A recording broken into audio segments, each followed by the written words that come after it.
Have you ever wondered what makes a person morally weak? It's a thought that might have crossed your mind, isn't it? We all have our unique understanding of morality, and it's this understanding that shapes our perception of moral weakness. But let's delve deeper into this concept, shall we? Let's peel back the layers and explore the intricate facets of moral frailty. Because, as we often find, it's easy to perceive moral weakness in others, but it's a different story when it comes to seeing it in ourselves. Imagine, if you will, a man named John. John is an everyman, someone you might pass on the street without giving a second glance. He's got a job, a family, and a comfortable life. But John is also a man who has a secret struggle with moral weakness. Now John knows what's right. He's been taught the difference between right and wrong, just like all of us. But when faced with tough decisions, John consistently chooses the path of least resistance. Let's delve into his story. John is a manager at a bustling office. One day he finds out that one of his employees, a single mother named Mary, has been stealing office supplies to sell for some extra cash. John knows that this is wrong. He knows that Mary should be held accountable.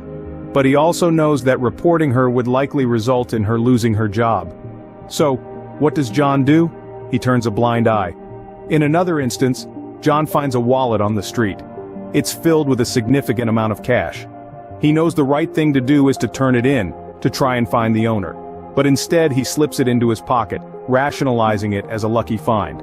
These are just two examples of John's moral weakness, but the truth is, these decisions are not isolated incidents.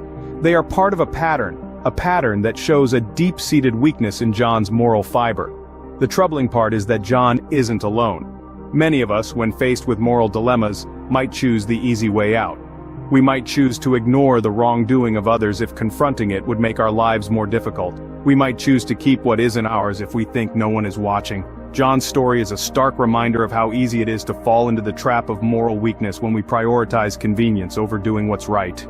So, what can we learn from John's story? A tale of moral weakness, yes, but also a lesson for us all. It shows us the real-world implications of moral frailty and the ripple effects of our decisions. John's journey invites us to examine our own moral compass, to question, how would I react in such circumstances? It is in these moments of introspection we discover our true selves.